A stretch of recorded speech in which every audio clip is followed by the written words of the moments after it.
Admiral Hyun-woo Kim stood in the center of the massive chamber, his hands clasped behind his back. The walls around him stretched up so high he could barely see the ceiling. Thousands of alien beings filled the seats, their strange eyes all looking down at him. Some had multiple arms, others had skin that looked like metal, and a few glowed with their own light. This was the Galactic Council, the most important place in the galaxy. Every major alien race had representatives here. They made the rules that all species had to follow. Today, they were deciding what to do with humanity. Commander Sojin Park stood beside him, her jaw tight with anger. She wore her best uniform, but it felt useless now. Captain Min-ho Lee waited near the entrance with the other human officers. All of them knew this meeting would not go well. The insectoid creature at the front of the chamber raised one of its 4 arms. This was Vextari Prime Speaker Zik Thol, the current leader of the council. Its voice came through the translation device as a cold, mechanical sound. "Human Admiral Kim," it said, "you stand before this council charged with crimes against galactic peace. Your species has shown itself to be violent, unpredictable, and dangerous to all civilized life." Hyun-woo did not move. He had expected this. For months, tensions had been growing between humans and the other races. Humanity had been expanding too fast, building colonies on worlds the aliens thought should remain empty. Human ships had defended themselves when attacked, but the aliens called it aggression. "Your people refused to follow council law," continued another voice. This one belonged to a Morvani, a being made of living crystal that sparkled as it spoke. "You build weapons without permission. You explore systems we have marked as forbidden. You act as if you own the galaxy." Sojin took a step forward, but Hyun-woo held up his hand to stop her. He knew she wanted to argue, to point out all the times aliens had attacked human ships first, but there was no point. The decision had already been made. "Furthermore," said the Vextari, "your species shows no respect for the natural order. You advance too quickly. In just 200 years, you have spread across dozens of systems. It took most of our races thousands of years to achieve such expansion. This unnatural growth threatens the stability of our galaxy." A new voice joined in, this one from a tall, blue-skinned alien with tentacles for hair. "The humans also refuse to share their technology appropriately. They guard their secrets while demanding access to ours. This is not the way of civilized species." Hyun-woo almost smiled at that. The aliens wanted human technology, especially their computer systems and weapons, but they also wanted to control how humans used their own inventions. It was a trap, and humanity had refused to walk into it. "We have therefore reached a unanimous decision," the Vextari announced. The chamber fell silent. Even the constant humming of the station systems seemed to quiet down. "Humanity is hereby exiled from all civilized space. You have 30 standard days to remove all human presence from council territory." The words hit like a physical blow. Sojin made a small sound of anger. Min-ho stepped forward, his hand moving toward his weapon before he caught himself. But Hyun-woo remained still. He had been preparing for this moment. "You will withdraw all colonies, all ships, all outposts beyond the outer rim," the crystal being continued. "Any human found in council space after the deadline will be considered a criminal and treated accordingly." The outer rim. Hyun-woo knew it well. It was the edge of the galaxy, where space was dark and empty. The aliens considered it worthless, full of nothing but dead rocks and dangerous radiation. It was where they sent their criminals and unwanted refugees. "We are not cruel," added the blue-skinned alien. "We will allow you to take personal belongings and basic supplies. But all human installations built on council worlds will remain. They are payment for the damage your species has caused." Payment. Hyun-woo understood what that really meant. The aliens were stealing everything humans had built. All the cities, the farms, the factories, the research stations, decades of work and trillions of credits worth of development, all taken with the stroke of a pen. "What about the human civilians on those worlds?" Sojin asked, unable to stay quiet any longer. "There are millions of people who have lived there for generations." The Vextari's insect eyes focused on her. "They may leave with you if they choose, or they may remain and accept the authority of their new governments. We are not unreasonable." Hyun-woo felt his hands clench into fists. He knew what would happen to any humans who stayed behind. They would become second-class citizens at best, probably slaves. The aliens had never seen humans as equals. This exile was just making their feelings official. "Do you have anything to say, Admiral Kim?" the Vextari asked. "Any final words before the sentence is carried out?" Hyunwoo looked around the great chamber. Thousands of alien faces stared back at him, most showing satisfaction or relief. A few looked almost sad, but none spoke up for humanity. After all, the times humans had helped these species after all the cooperation and trade, not one of them would stand with humanity now. "I have one question," Hyunwoo said finally. His voice was calm, but it carried clearly through the chamber. "Why now? Humanity has been expanding for 2 centuries. We have been exploring and building and growing all this time. Why choose this moment to exile us?" The aliens looked at each other. Several whispered in their own languages. Finally, the Vextari answered. "Your species has reached a critical point. Your technology, your population, your military strength. If we waited longer, you might become impossible to contain. Better to act now, while we still can." There it was. The truth behind all the talk of civilization and peace. The aliens were afraid. Humanity was growing too strong, too fast. Instead of competing fairly, they had chosen to eliminate the competition. "I see," Hyunwoo said. He straightened his shoulders and looked directly at the Vextari. "Then let me be clear about something. You are making a mistake. Humanity will remember this day. We will remember who stood against us and who remained silent." The crystal being made a sound like breaking glass. "Are you threatening this council?" "I am stating a fact," Hyunwoo replied. "You want us gone. Fine, we will go. But do not think. This is over. You are not just exiling humanity. You are creating your greatest enemy." The chamber erupted in angry sounds from dozens of different species. But Hyunwoo had said what he needed to say. He turned and walked toward the exit, his officers falling in behind him. As they left the great chamber, Minho moved close to Hyunwoo. "Sir, what are your orders?" Hyunwoo did not slow down. "Send a message to all human colonies and ships. Tell them to begin immediate evacuation, but also tell them this. We are not retreating. We are regrouping." So Jin looked at him with understanding. "The Outer Rim." "Yes," Hyunwoo said. "They think they are sending us to die in the wasteland. Instead, they are giving us exactly what we need. Space to grow, resources they do not want, and most importantly, time to prepare." They reached their shuttle, and Hyunwoo paused at the door. Behind them, the massive council station continued its slow orbit around the galactic core. It looked beautiful and peaceful, but Hyunwoo now saw it for what it really was, a prison designed to keep the galaxy under alien control. 30 days, Minho said. 30 days to begin our real journey, Hyunwoo corrected. He stepped into the shuttle and settled into his seat. They wanted to exile us. Instead, they have set us free. 6 months had passed since the exile, and Dr. Yoonji Choi stood on the observation deck of the research station, looking out at the red sunrise of Taeyang. The planet was harsh and unforgiving, with storms that could tear apart buildings and radiation that made the surface dangerous without protection. But it was theirs now, and it was beautiful in its own wild way.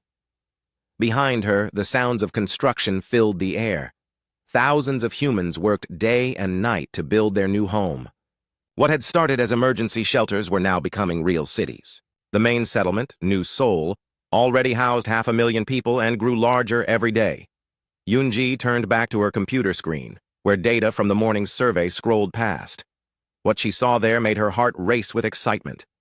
The readings were incredible, almost too good to believe. She had run the tests 5 times to make sure. "Commander Park," she called to So Jin, who was reviewing security reports at a nearby desk. "You need to see this." So Jin walked over, her military boots clicking on the metal floor. She had changed since the exile, becoming harder and more focused. The anger from that day at the council still burned in her eyes. "What is it, Doctor?" Yoonji pointed to the screen. "These are mineral scans from the northern continent. Look at these readings." So Jin studied the numbers, frowning. "I'm not a scientist. What am I looking at?" "Quantum crystals," Yoonji said, barely able to contain her excitement. "Massive deposits of them, more than have ever been found in one place. And here, these dark matter concentrations. The aliens think these resources are myths, stories from old legends. But they're real, and they're everywhere in the Outer Rim." So, Jin's eyes widened. She understood what this meant. Quantum crystals were the most valuable material in the galaxy, used to power the fastest ships and strongest weapons. Dark matter could be turned into energy sources that lasted for centuries. How much are we talking about? Enough to power a fleet of 10,000 ships for 100 years, Yunji said. Maybe more. We're not living in a wasteland, Commander. We're sitting on the greatest treasure in the galaxy. Before Sojin could respond, her communication device buzzed. Commander Park to the command center immediately, came General Wu Jin Kang's voice. Priority 1. They rushed through the corridors of the growing base. Everywhere they looked, humans were working with a determination Yunji had never seen before. The exile had done something unexpected to humanity. Instead of breaking them, it had united them completely. The command center was a massive room filled with screens and communication equipment. General Kang stood at the center, his weathered face grim as he studied reports from across human space. What's the situation, General? Sojin asked. We just received word from Lieutenant Yunaseo's infiltration team, Kang said. They've completed their mission to the Kepler system. Yuna had once been a diplomat, trying to build bridges between humans and aliens. Now she led covert operations to rescue humans who had been left behind during the exile. Her reports always made for difficult reading.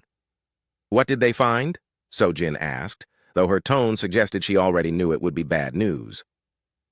Kang activated a holographic display. Images appeared showing human settlements on distant worlds.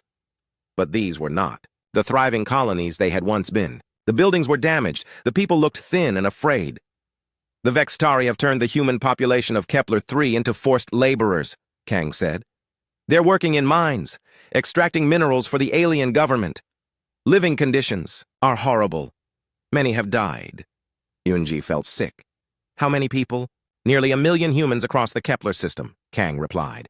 And that's just one system. Our intelligence suggests similar situations exist on dozens of former human worlds. Sojin slammed her fist on the table. They're using our people as slaves. This is exactly what we knew would happen. It gets worse, Kang continued. Yuna's team discovered research facilities where humans are being used for medical experiments. The aliens are studying human biology, trying to understand what makes us different. The room fell silent. Everyone knew that humans were unique, in some ways, but they had never thought the aliens would stoop to such cruelty to learn their secrets. However, Kang said, his voice taking on a different tone, Yuna also brought back something valuable. Intelligence data from the alien computers. A new display appeared showing technical diagrams and alien text. Their shield technology, weapon systems, ship designs, everything we need to understand how their military works. Sojin studied the information. Can we use this? Engineer Taemin Jang thinks so, Kang said. In fact, he believes we can do more than just copy their technology. We can improve it. As if summoned by his name, Taemin appeared on the communication screen from his workshop. The young engineer looked tired but excited, surrounded by pieces of alien equipment. General, I've made a breakthrough, he said. Human computer systems are more advanced than anything the aliens have. We can take their hardware and run it with our software. The result is technology that performs far better than the original. He held up a small device that glowed with blue light. This is a Morvani shield generator. In alien hands, it can protect a small fighter ship, but with human modifications, it can shield something as large as a cruiser. Yunji leaned forward. How is that possible? The aliens design everything to be stable and predictable, Taemin explained. They're afraid of taking risks, but human engineering is different. We push systems to their limits and beyond. We're not afraid of failure because we learn from it. General Kang smiled, the first time Yunji had seen him look pleased since the exile. Show them the weapons test. Taemin's image switched to a recording from the testing ground. A target sat in the distance, protected by the strongest shields human technology could produce. Suddenly, a beam of red light shot across the screen. When it faded, the target and its shields were gone, turned to dust. That was a modified Vextari plasma cannon, Taemin said proudly. The original could barely damage our old ship armor. This version can cut through anything we've tested. Sojin was quiet for a moment, thinking. How long until we can equip our ships with these improvements? The first prototypes are already being installed on Captain Minho Lee's ship, Kang replied. He volunteered to test the new systems in actual combat. Combat? Yunji asked. Are we planning to fight them? Kang's expression grew hard. Doctor, they've enslaved our people and stolen our worlds. They thought exile would be the end of humanity. Instead, it's going to be the beginning of something they never expected. What do you mean?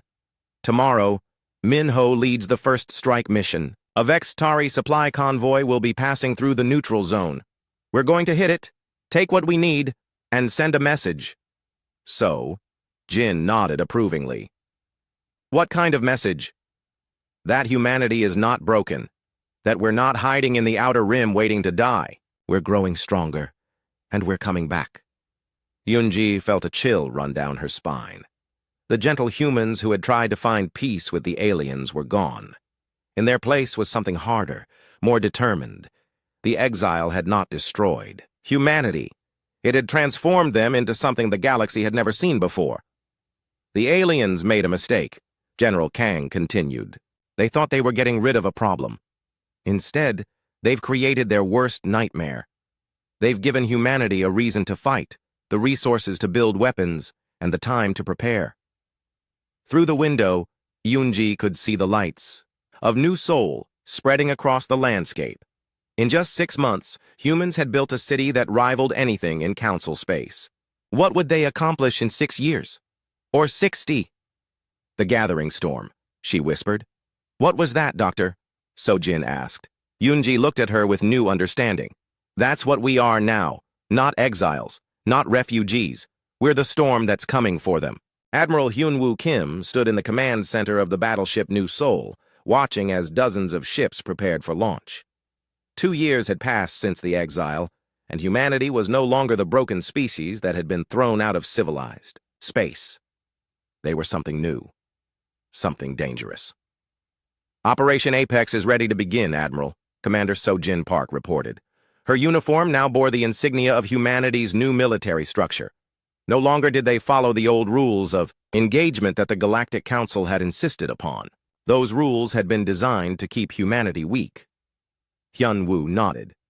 Begin Phase 1. Captain Jinho Park. You may launch when ready. On the main screen, a group of black ships moved away from the fleet. These were the vessels of the Ghost Fleet, humanity's most secret weapon. To alien sensors, they were invisible. To alien eyes, they looked like empty space. But inside each ship were human crews trained for one purpose: to strike fear into the hearts of their enemies. Captain Jinho Park's voice came through the communication system from his ship, the Shadow Hunter. Ghost Fleet departing. Target O. Is the Vex-Tari supply line in Sector 7. We'll be back before they even know we were there. The Ghost Fleet had been Jinho's idea. As a former smuggler, he understood how to move through space without being seen. When the exile began, he had offered his skills to the human military. Now he commanded 50 ships that could appear and disappear like spirits. Dr. Choi, what's the status on the new weapons? Hyunwoo asked. Dr. Yunji Choi looked up from her research station. Over 2 years, she had become humanity's leading expert on quantum crystal technology. The harsh conditions of the Outer Rim had forced her to make discoveries that alien scientists had thought impossible. The quantum phase cannons are ready for field testing, she said.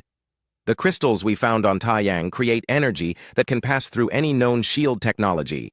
When it hits solid matter, it breaks down the molecular bonds. Sojin whistled softly. How much damage are we talking about? Complete destruction, Yunji replied. The target simply stops existing. We tested it on an old alien battleship we captured. One shot turned the entire vessel into dust. Hyunwoo felt a grim satisfaction. For too long, humanity had been forced to fight with inferior weapons while the aliens enjoyed technological superiority. Those days were over. Sir, called Lieutenant Yoo-Jin Kwon from the communications station, we're receiving a transmission from Commander Hyewan Nam's diplomatic team. Put it through. The screen changed to show Commander Nam standing in what looked like a cave. Behind her were strange beings that Hyunwoo had never seen before. They had 4 arms, gray skin, and large black eyes that seemed to hold great intelligence. Admiral, Hyewan said, I'm pleased to report success with the Korvani people. They've agreed to join our alliance. The Corvani were one of many species that the Galactic Council had conquered and oppressed over the centuries. Unlike the major council races, they had no voice in galactic politics and no rights under council law. They were essentially slaves forced to provide labor and resources to their alien masters. "What can they offer us?" Sojin asked. One of the Corvani stepped forward and spoke in broken galactic common. "We know council military codes. We build their communication systems for 1,000 years. We give you all secrets."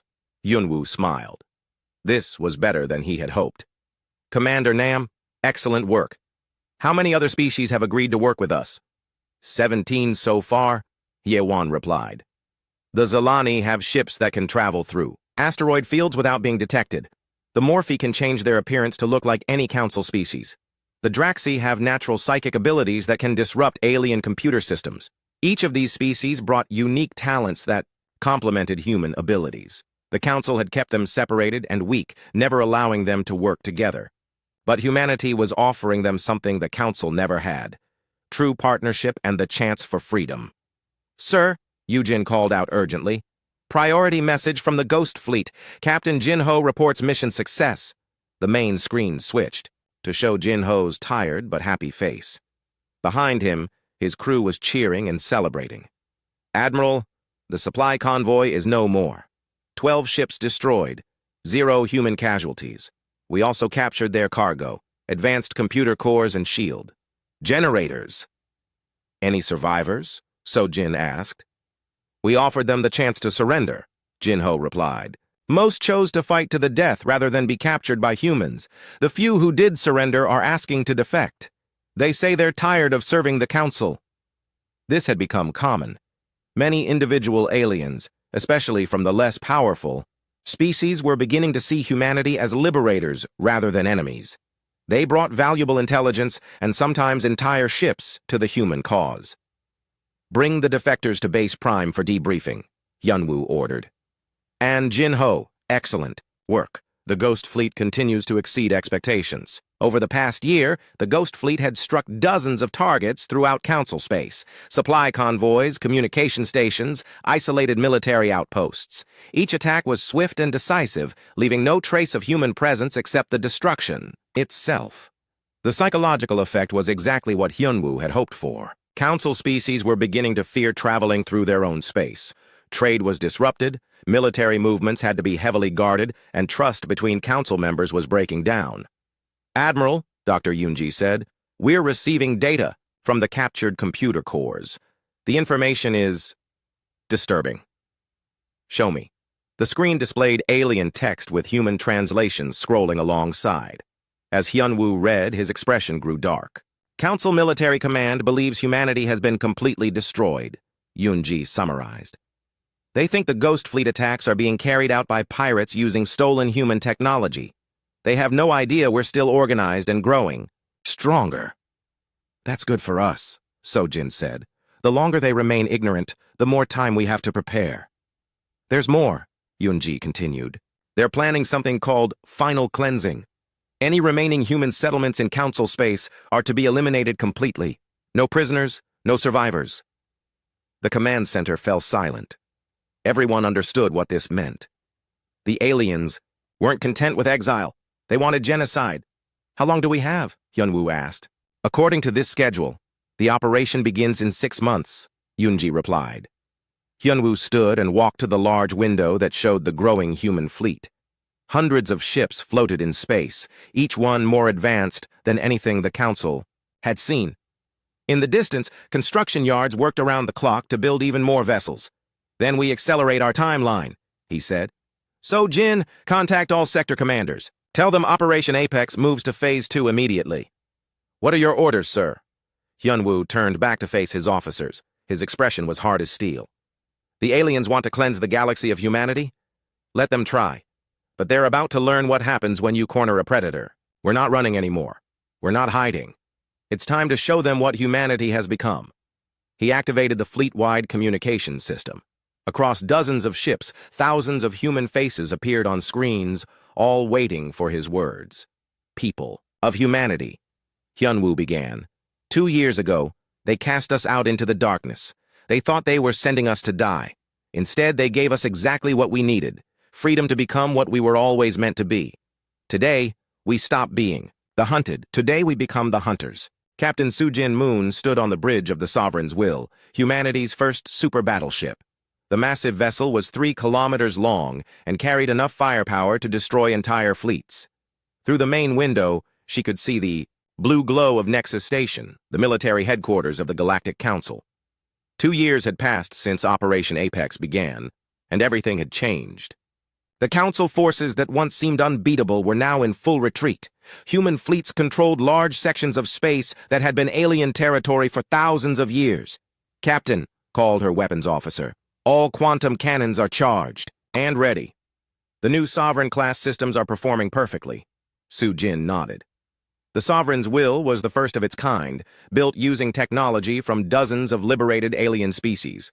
The ship's computers used human artificial intelligence. Its weapons fired quantum energy from Taeyang crystals, and its shields were powered by Corvani energy cores. It was a symbol of what humanity had become. Not just survivors, but leaders of a new galactic order. "General Lim, what's the status of the ground assault?" Sujin asked. On the communications screen, General Dong-Hyun Lim appeared from his command ship. Behind him, the lights of battle could be seen through the windows. "The siege is going according to plan, Captain. Human Marines have taken control of sections 1 through 15. The Vextari defenders are putting up fierce resistance, but they're using outdated tactics." Sujin smiled grimly. The aliens had not adapted to human warfare. For centuries, their battles had been formal affairs with predictable patterns. Human military doctrine was different. It was flexible, creative, and utterly ruthless when necessary.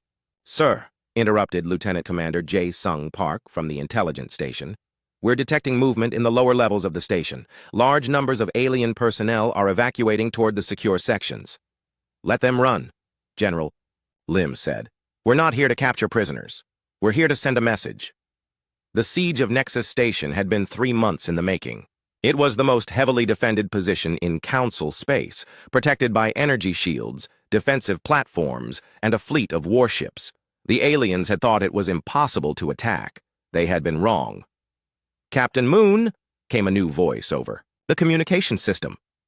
This was Dr. Yuri Kim, the xenobiologist who had made the most disturbing discovery of the war. "I'm reading strange energy signatures from the station's core. You need to see this." Sujin frowned. "Put it on the main screen." The display changed to show technical readings that made no sense. Energy patterns unlike anything they had seen before, coming from deep inside the station. "What am I looking at, Doctor?" "I'm not entirely sure," Yuri admitted, "but these readings match something I found in the captured Vextari databases. There are references to an ancient race called the Architects. They're supposed to be a legend, but this energy signature suggests they might be real." General Lim's voice cut in from the ground battle. "Doctor, can this wait?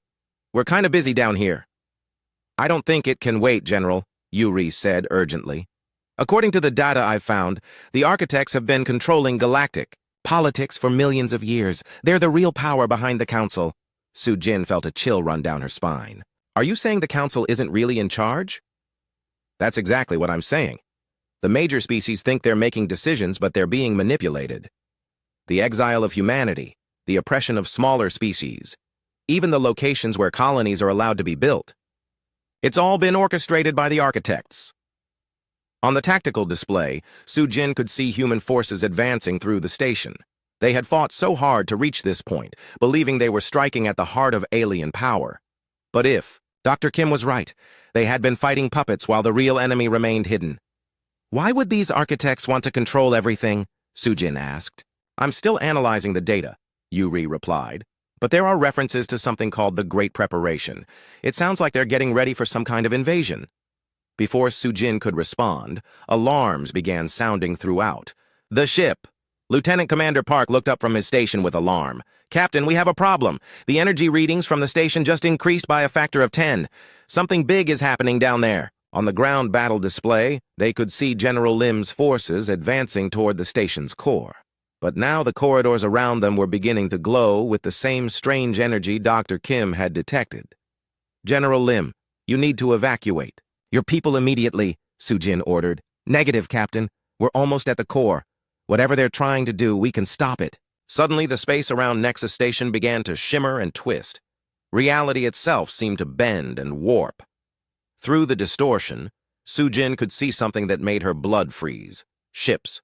Dozens of them, but unlike anything in the galaxy. They were black as space itself, with designs that hurt to look at directly.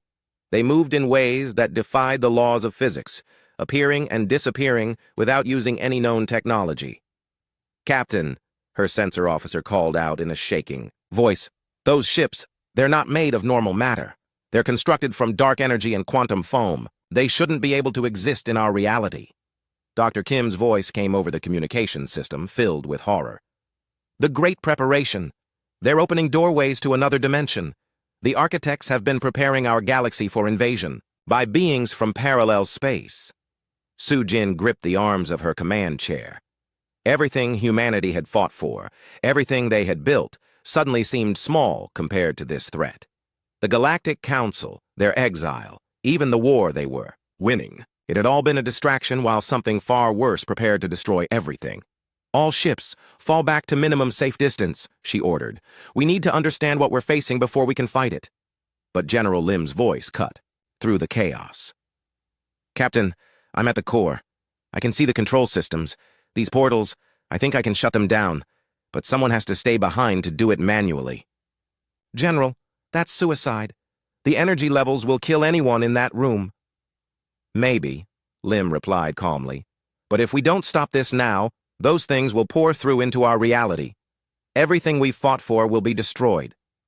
Sujin looked at the alien ships emerging from the dimensional rifts. They were already beginning to move toward human positions, their weapons charging with energies that shouldn't exist. General, there has to be another way. There isn't, Captain. This is bigger than our war with the Council. This is about survival of everything we know. Lim's voice was steady, resolved. Tell Admiral Kim that humanity doesn't retreat. Not anymore. The communication line went dead. On the tactical display, Sujin could see energy building around the station's core. The dimensional portals began to flicker and destabilize. All ships, prepare for emergency jump, she ordered. We need to get this information back to command. As the human fleet prepared to retreat, the portals collapsed one by one. The alien ships from the other dimension flickered and faded, pulled back into whatever reality they had come from. General Lim had succeeded, but the cost was clear. Captain, her communications officer said quietly, we're receiving a final transmission from General Lim. Sujin nodded, and the general's voice filled the bridge one last time. To anyone receiving this message, the threat is real. The architects exist, and they've been preparing our galaxy for invasion. We stopped them today, but there will be other portals, other attempts. Humanity must be ready. We are no longer fighting for territory or revenge. We are fighting for the survival of reality itself. As the human fleet jumped away from the ruined station, Sujin understood that their war had just begun. Admiral Hyunwoo Kim floated in the command center of his flagship, surrounded by the strange purple glow of dark matter space. Around him, the largest fleet in human history prepared for the final battle. Ships from dozens of species moved in, perfect formation, all united under human leadership. 3 months had passed since General Lim's sacrifice at Nexus Station. In that time, humanity had learned terrible truths about their galaxy. The architects were real, and they had been manipulating every major event for millions of years. The exile of humanity had not been the Council's idea. It had been orchestrated to prevent humans from discovering the truth. Admiral, called Captain Minjai Shin from his experimental ship. The Transcendent? We're approaching the architect's stronghold. The dimensional readings are off the charts. Hyunwoo looked at the main display, where their destination slowly came into view. It looked like a massive sphere made of twisted metal and dark energy, floating in a region of space where normal physics didn't work. Around it, reality itself seemed to bend and flow like water. Navigator Hae In-song, can you get us closer? Hyunwoo asked. The young woman at the navigation station looked nervous, but determined. The Transcendent can handle the dimensional stress, sir, but I can't guarantee what will happen to the other ships. We'll follow your lead, came the voice of Captain Sujin Moon from the Sovereign's will. The entire fleet is ready. Hyun-woo felt pride in his people. 3 years ago, they had been exiles, cast out by species that considered them inferior. Now, they led the greatest alliance in galactic history, fighting for the survival of reality itself. Dr. Choi, what do we know about the Architect defenses? Dr. Yoonji Choi's face appeared on the communication screen from her research ship. Over the years, she had become humanity's leading expert on the ancient enemy. Their technology works by manipulating the laws of physics directly. They can make energy into matter, turn matter into energy, and even control time in small areas. Weaknesses? 1. Major weakness, Yoonji replied. They've become dependent on their dimensional portals. If we can destroy the portal generators inside their stronghold, they'll be trapped in our reality where they can be fought normally. Hyun-woo nodded. Weapons Officer Sung-ho Bae, are the quantum charges ready? All charges are armed and ready. Admiral, came the reply from the weapons station. Each one contains enough quantum energy to destroy a moon. If we can get them to the portal generators, the resulting explosion should collapse the entire dimensional gateway system. The plan was simple but dangerous. The Transcendent would use its experimental technology to phase partially into the Architect dimension, allowing a small team to infiltrate their stronghold. Meanwhile, the main fleet would provide a distraction, drawing the Architect's attention away from the infiltration. All ships, begin the assault, Hyun-woo ordered. The space around the Architect's stronghold erupted in light and energy as hundreds of human and allied ships opened fire.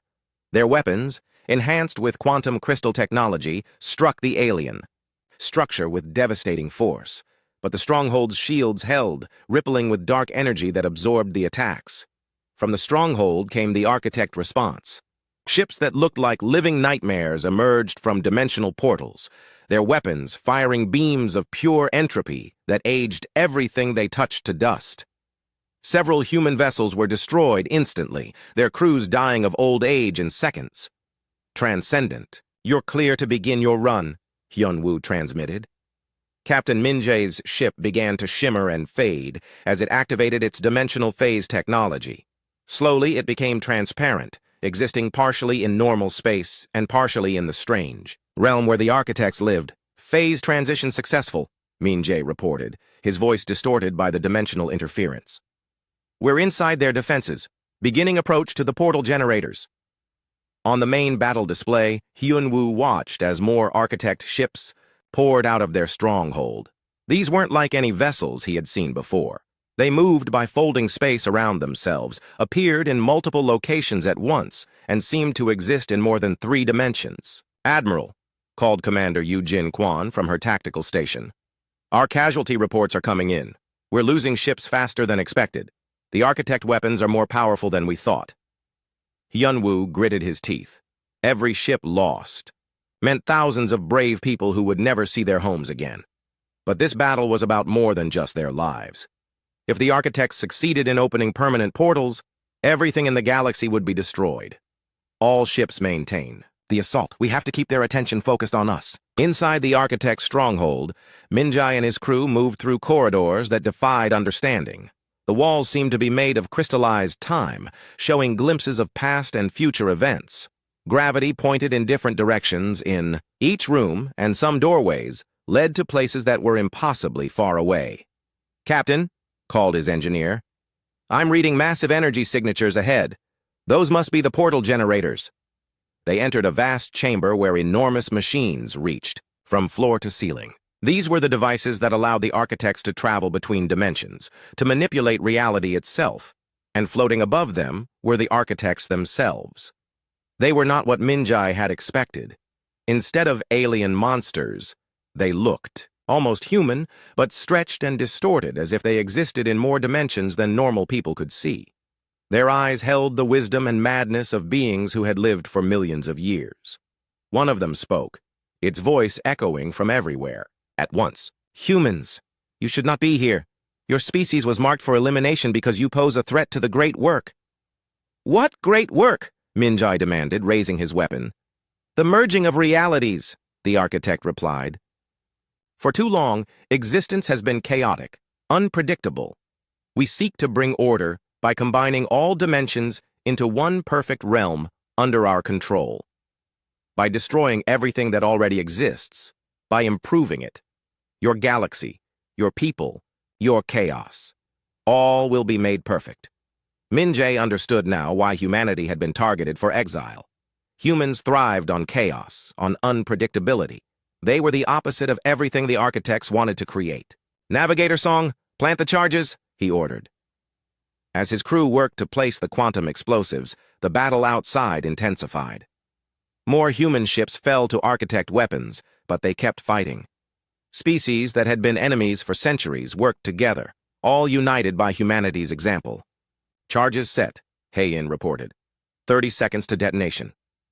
The architects realized what was happening and moved to stop them, but it was too late. The quantum charges exploded simultaneously, their energy tearing holes in the fabric of space itself. The portal generators screamed as they were torn apart, and the dimensional gateways began to collapse. "All ships, fall back," Hyunwoo ordered as massive explosions ripped through the architect's stronghold. The ancient structure, which had existed for millions of years, crumbled as the forces that held it together failed. The architects themselves, trapped now in normal space without their dimensional abilities, found themselves vulnerable for the first time in eons. As the dust settled, Hyunwoo looked at what remained. The threat was over, but the cost had been enormous. Nearly half the human fleet was gone, along with thousands of allied ships. But they had won. "Admiral," came a transmission from the ruins of the stronghold. It was Minjay, somehow still alive. "The portals are sealed. The architects are finished." Across the galaxy, the remaining council species sent messages of surrender and gratitude. They had finally learned the truth about their ancient manipulators, and they were ready to accept humanity as their leaders. But Hyunwoo's response surprised them all. "We didn't fight for domination," he broadcast to every inhabited world. "We fought for freedom. The galaxy doesn't need new masters, it needs protectors. Humanity will guard the peace, but we will not rule through fear. From exile to protectors, from outcasts to apex species." Humanity had achieved something no species in galactic history had managed. They had earned their place at the top, not through conquest, but through sacrifice for others. The age of the Galactic Council was over. The age of the human protectorate had begun.